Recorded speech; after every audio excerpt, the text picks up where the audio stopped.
Hello, I'm Rachel from Douentza Garden in Ireland, and in today's video we're going to, fulfill a lifetime ambition of mine, which is to have a grapevine in the greenhouse.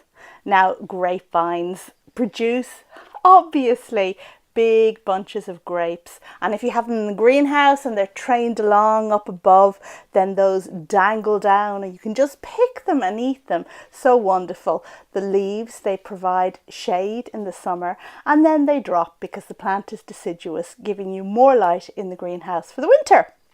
So with the new greenhouse today, we are going to plant a grapevine. Let's see how it's done.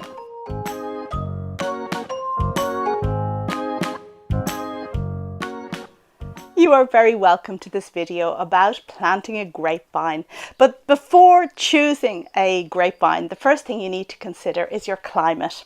So many grapevines do well in Mediterranean climates. There are certain ones that are more suited to very hot climates. There are ones that tolerate high humidity and the various fungal diseases that might bring.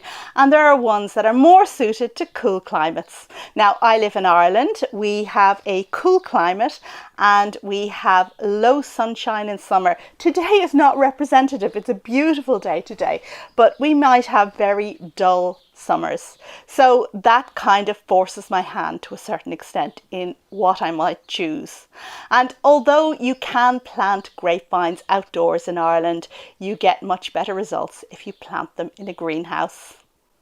So the next thing you need to consider is whether you want your grapes for making wine or dessert grapes for eating. And I want dessert grapes for eating. I want to be able to pick them from my greenhouse and just kind of share them with my family. So that again is going to drive the grapevine that I choose, because there is a lower proportion of ones I can grow in my climate that are good for eating. And then you need to consider the colour. I want a dark grape because I think it looks more attractive. And taking all of those things into consideration, the kind of obvious choice that I need to make is to choose Black Hamburg, which is this vine here. This is also known as Schiava Grossa, and it is a tried and tested one that I think has been grown for many hundreds of years in greenhouses in my part of the world. So today we're going to plant this one here in the greenhouse. Now, there is one disadvantage. It has seeds. So you know what? My family members are just going to have to deal with that. I'm going for taste rather than the convenience of no seeds. Now, grapes are very hardy plants. They do like cool in winter, and they do need a minimum of about 7 degrees centigrade. That's about 45 Fahrenheit. However, they need heat and sun in summer to mature the fruits. Now, I'm going to plant my grape in the greenhouse, but what I'm going to do is plant the root outside and bring the top of the plant inside, which you'll see over here. By planting the vine roots of this vigorous plant outside the greenhouse, I'll be catering to 3 of its needs. The space out here will allow the root to spread and reach its full potential, and the plant will grow well. Also, because it's outside, it will be rained well by any rain that comes our way, and there's a lot of that here in Ireland. If you plant in the greenhouse, which you can do either in a pot or in the border, you'll have to do a lot of watering. And also, by placing the plant outside, it will ensure that the roots get the minimum temperature it requires in winter, which is 7 degrees centigrade, which is important if you have a heated greenhouse. Greenhouse vines should be planted at the opposite end to the door, and this will allow the vine to be trained along any supports up high and not get in the way of the door. In my case, I have a door at either end of the greenhouse, so I'm planting the vine by the back door. Vines are best planted while dormant between October and March. That is, unless the ground is frozen. Now, I bought a potted plant in a garden centre, so I'm planting in the middle of July. The pruning technique I'm going to use for my grapevine is the rod and spur technique, because that's the one best suited for greenhouses. So the way it works is, imagine this plant is planted with the root outside, which we'll do in a minute. The growth comes in through the hole, and then I will have a stake here. And over a period of 2 years, I will train a single stem, the best stem, to grow vertically up the support until it reaches this bar up above. Now, with the rod and spur pruning technique, once you have it to the desired height, you then allow the vine to split into two and make what's known as a cordon. So it's like a T shape, something like this. And one arm of the T will then run across this bar down here, and the second would run over here across to this other bar and down that side. Now, I may actually decide to only allow one arm of the cordon to exist in the greenhouse, because I'm a bit afraid of this vigorous plant just kind of taking over in here, especially since the roof isn't particularly high. So the first thing you need to do to plant your vine is to dig a hole. Now, I say that as if it's just an easy and light thing, but traditionally what you needed was a 5-foot hole, which is like the height of me, and you usually used a dead sheep to place at the base of the hole just to give the vine enough nutrition to get it going.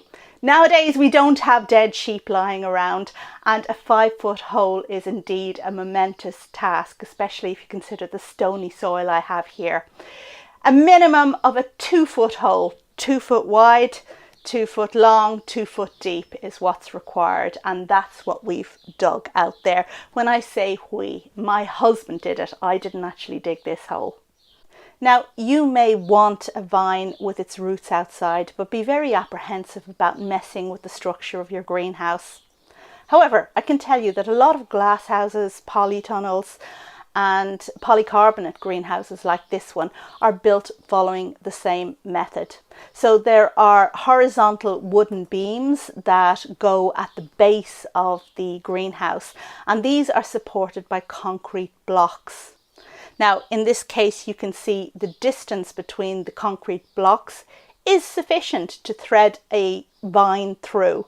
So just dig down until you can see those blocks, and then you can excavate your hole. If you've excavated your hole a while before planting the vine, then it's a good idea to just water it to make sure it's not too dry.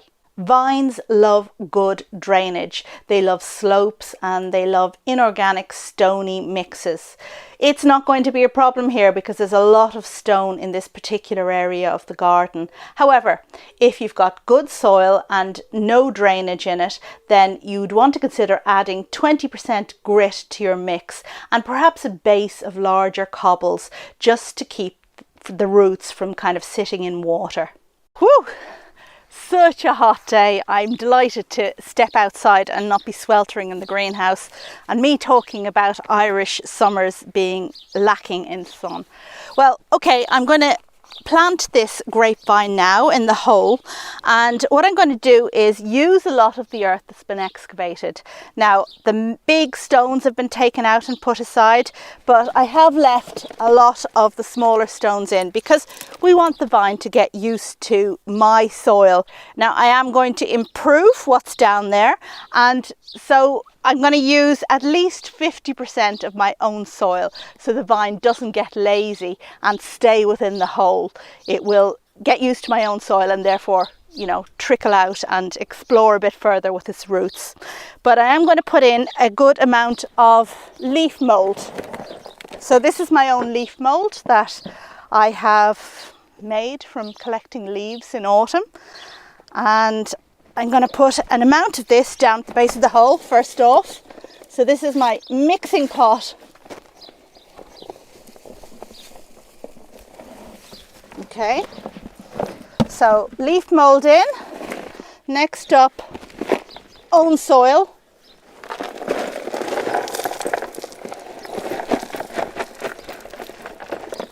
Complete with own stones. Now the worst of them, the really big ones that I missed, I will take out. I'm also going to put in some compost or potting mix, and I'm using peat free, and I'm also going to put in some fertilizer. So I have chicken pellets here, which I will open.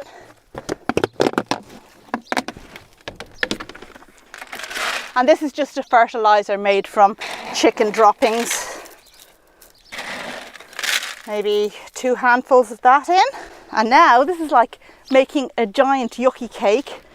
I'm just going to give it a good mix.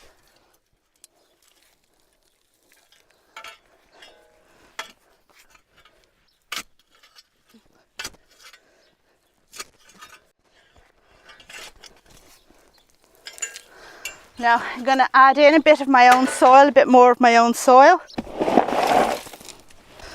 Mix around again. Now, if you have acidic soil like I do, you should note that grapes need a pH of, I think it's like 6.5 to 6.8, which is almost neutral. So you should add in a handful of lime to just bring your soil a bit closer to neutral. Okay, so now we're going to try putting the vine in. I'm just going to ease it out of the pot, which is just like a plastic pot. Squeeze the sides, not really necessary with the plastic pot, and out it comes. And you can see there's the root system, quite a decent root system, but I'm just going to tease it out a little bit so that those roots are going to get going into the soil around. Now I've got to get this through the hole into the greenhouse. So I'm just going to place those vines together like that.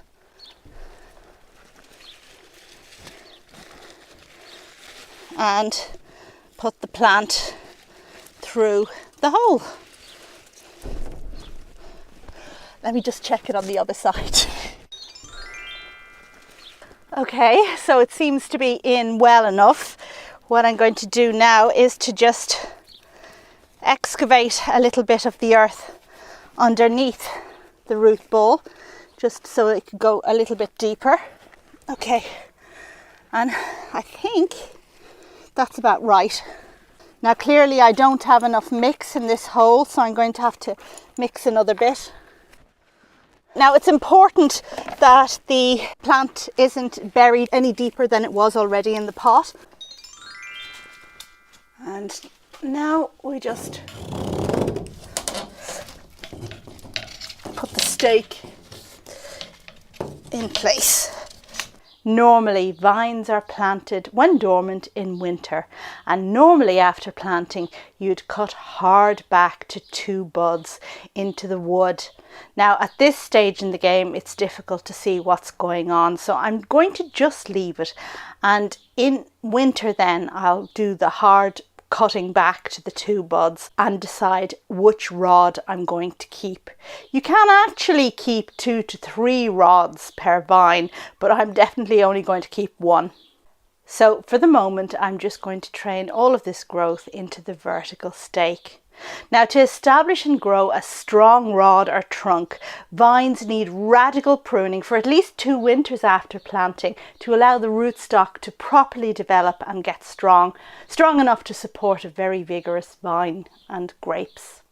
And for those 2 years when you're establishing the rod, you mustn't allow your vine to fruit. I know it's really, really harsh. I'll probably be cutting back for 3 winters in my case, because the first winter is supposed to be when you plant it, but I've planted mine a bit prematurely in July. So this winter what I'll do is select the strongest shoot, remove the others, and reduce the strongest shoot to 2 buds. And this will compensate for not having done it when planting. So then in my second winter, which would normally be the first winter after planting if I planted it at the correct time, I'll do the same again. I'll remove any side shoots and reduce the main stem by 1/2 to 2/3. On my third winter, which would be the second if I had planted it at the correct time, pretty much the same again. Remove the side shoots and this time reduce the main stem by 1/3 or 1/2, so slightly less than beforehand.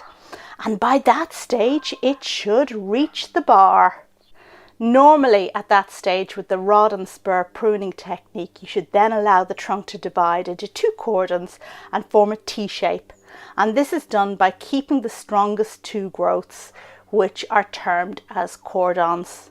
So now what I'm going to do is to backfill this area a little bit, put down this concrete slab again and water the plant. Really water it in to make sure it gets established fast. Now, if you want to see an excellent video on establishing the framework for your vine over a 2-3 year period, then I highly recommend the one by Foodscaping Utah, which I'll link to in the details and the description down below. It follows the progress over the 3-year period and shows very clearly what you need to do. Besides that, once the vine is established, once the framework is established, there will be pruning at least twice a year. So the main pruning is in winter, and then after that in spring there's a lot of pinching out and tying in and just general maintenance. You will see as we continue with videos about the grapevine over time, I guess, on the channel. Other than that, all I want to say is thank you very much for watching. I hope you found this video useful. I hope that it is the long haul. I mean, planting a grapevine is the long haul. It's not a quick fix. But you know what? I have 2.5 years that I can wait till I get these grapes, and I do fancy sitting here in my in my greenhouse in a few years' time and really enjoying them after putting in all the hard work. Okay, so that's all for the moment. Just to let you know that on Sunday there will be a short video on how to grow Alstroemeria, the Peruvian lily, one of my absolute favourite perennials. And this time next week on Thursday you can expect a longer video like this one on some aspect of gardening, which I'm not quite sure what I'm going to do yet. Oh, and if anybody's interested in memberships, I'm now doing live orchid repotting on a 2-weekly basis, because most of the people who have signed up for membership of the channel seem to be orchid nuts. Okay, that's all for now. Thanks for watching and have a great day. Bye.